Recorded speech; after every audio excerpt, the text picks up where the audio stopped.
Hello my young friends, good morning. स्वागत है आप सबों का मेरे चैनल फिजिक्स प्लस 2 में। मैं सुरेश सर फिर एक बार आपके साथ क्लास 11th के फिजिक्स का नया वीडियो। कौन सा? वेक्टर। कौन सा part? Properties of addition of vectors. Vector को जब हम ऐड करते हैं तो वो कौन कौन सा प्रॉपर्टी को फॉलो करता है। आइए देखिए यहाँ से पहला प्रॉपर्टी जो बता रहा है, addition of vector is commutative. Commutative law या addition of vector follows the law of commutations. कौन सा कम्यूटेटिव लॉ क्या कहलाता है वो आप देख रहे हैं। यहाँ से ऑर्डर चेंज होता है सिर्फ। अगर a प्लस बी का जितना वैल्यू होता है उतना ही अगर b प्लस ए का वैल्यू होता है then a plus B equal to B plus A. आइए देखिए कैसे इसको हम लोग समझ सकते हैं। जैसे मान लीजिए सपोज दैट कि ये वेक्टर a है, वेक्टर a है ये, और ये वेक्टर b है। This is vector b। ये हम यहां लाइन का नाम दे दिए ओ पी क्यू। तो ये दोनों सेम ऑर्डर में है, तो इसका जो रिजल्टेंट होगा ये ऑपोजिट ऑर्डर में होगा। ये लाइन इसको रिप्रेजेंट करेगा ओ क्यू। मतलब आप अगर हम यहां से देख रहे हैं LHS अगर हम लेते हैं, देखिए LHS अगर हम यहां ले रहे हैं, LHS is a plus B और a is OP, this is OP, और B is PQ, this is PQ। Then OP plus PQ, O और Q, इसका फर्स्ट और इसका लास्ट, इसका फर्स्ट और इसका लास्ट, दैट इज R। ये हो जाएगा आपको R, that is equal to OQ। Okay okay. अब RHS आइए देखिए, RHS है B plus A, B plus A. अब हम क्या करते हैं इसको, B प्लस ए, तो B को पहले लेते हैं। यहां से देखिए ये इधर से ले लिए B और इसके हेड पर लगा दिए हम लोग यहां से A, B प्लस ए। तो B का मतलब क्या हुआ, यहां से OPQ, यहां सपोज दैट कि हम S लगा देते हैं, तो दिस इज OS और A हो गया SQ, दिस इज SQ। तो OS और SQ, OS और SQ, तो फर्स्ट और लास्ट दैट इज OQ।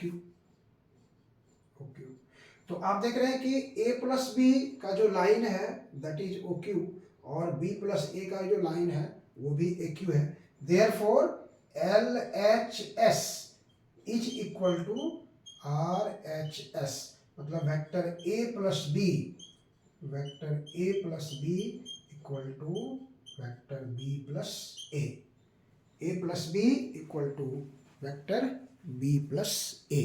तो ये इस तरह से क्रम, ऑर्डर जो है, ऑर्डर का जो चेंज हुआ है वो दोनों सेम होता है। इसलिए addition of vector follows commutative law को फॉलो करता है।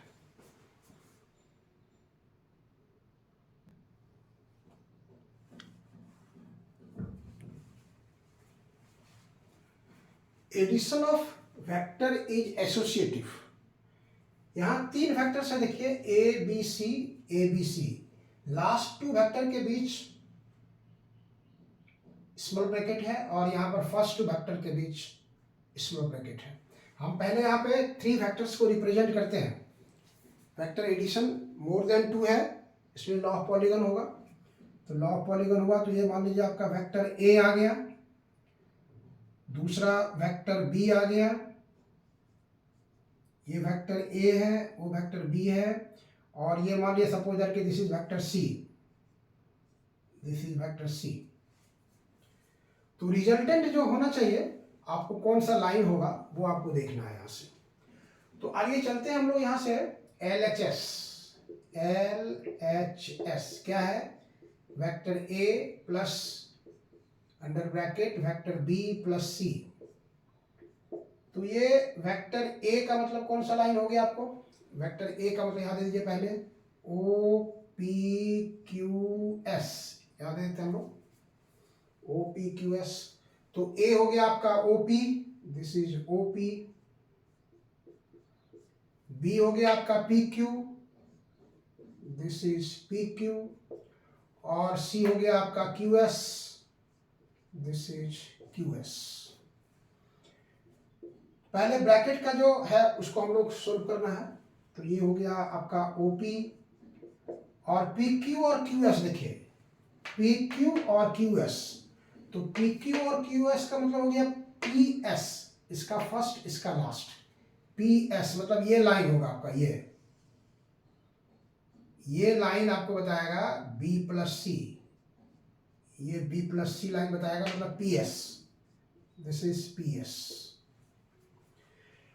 और तब देखिए OP plus PS, OP plus PS, तो इसका फर्स्ट और इसका लास्ट, इसका फर्स्ट और इसका लास्ट मतलब OS, ये लाइन इसको रिप्रेजेंट करेगा।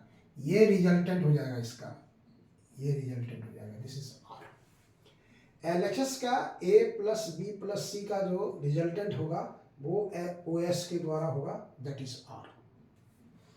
अब आइए RHS देखिए, RHS, RHS में क्या है देखिए, ब्रैकेट के अंदर पहले है A प्लस B और ब्रैकेट के बाहर है C।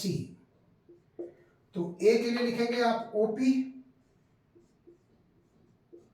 और B के लिए लिखेंगे आप PQ और C के लिए लिखेंगे आप QS। तो OP और PQ, OP और PQ, तो फर्स्ट लास्ट OQ आएगा और ये QS आएगा। तो OQ कौन सा लाइन होगा, ये लाइन होगा आपका। ये आपको बता रहा है A plus B, this will represent A plus B.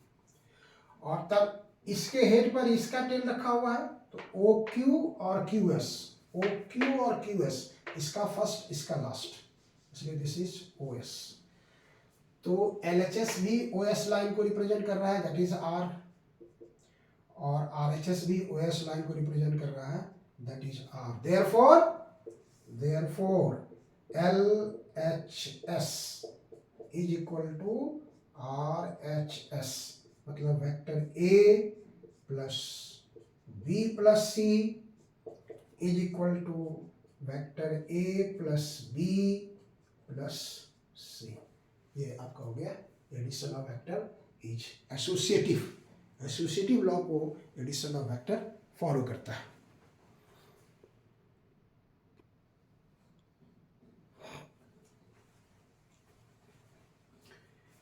तीसरा प्रॉपर्टी जो है वो है distributive law. Addition of vector is distributive.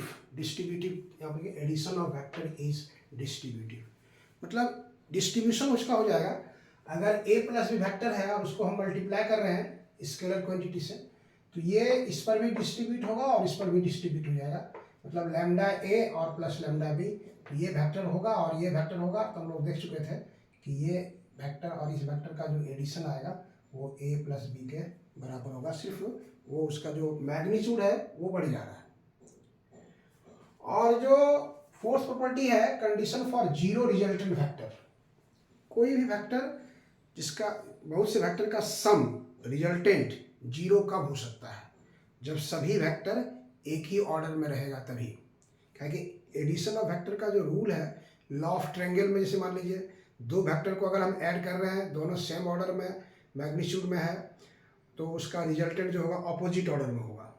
तो जैसे यहाँ पर मान लीजिए vector small a b c d e, ये सब देख रहे हैं आप, ये सब एंटी क्लॉक है ऐसे, और ये रिजल्टेंट जो है वो क्लॉक है। तो हम लोग पॉलीगन के हिसाब से देखे थे कि R will be equal to A plus B plus C plus D plus E, this R will be equal to A plus B plus C plus D plus E। अगर इसके एरो को हम इधर कर दिए, ये अगर ये एरो को इधर कर दिए, then this is minus R हो जाएगा। तो इसको हम इधर कर दिए, यहाँ पर देखिए इसको एरो को हम इधर कर दिए हैं, then this is minus R, तो ये हो जाएगा माइनस आर, और माइनस आर को भी इधर ले आइए तो ये प्लस आर हो जाएगा, इसलिए A plus b plus c plus d plus e plus r, that is 0. This is condition for zero resultant vector, या फिर इसको कहते हैं हम लोग equilibrium condition. Equilibrium condition. Equilibrium condition का मतलब हुआ कि सभी वेक्टर्स का एडिशन 0 होगा. जिसे कहता है कि कोई बॉडी इक्विलिब्रियम कंडीशन में कब रहेगा, तो वो बॉडी इक्विलिब्रियम कंडीशन में तब रहेगा जब उस पर एक्टिंग जितने फोर्स है सभी फोर्स का रिजल्टेंट 0 होगा, तब उसको हम लोग इक्विलिब्रियम कंडीशन में मानते हैं. तो ये था हम लोग का properties of addition of vectors. कैसा लगा? अगर अच्छा लगे तो इसको लाइक, सब्सक्राइब और शेयर कर दीजिएगा. फिर हम इसके बाद लेके आ रहे हैं सब्ट्रैक्शन ऑफ वेक्टर्स.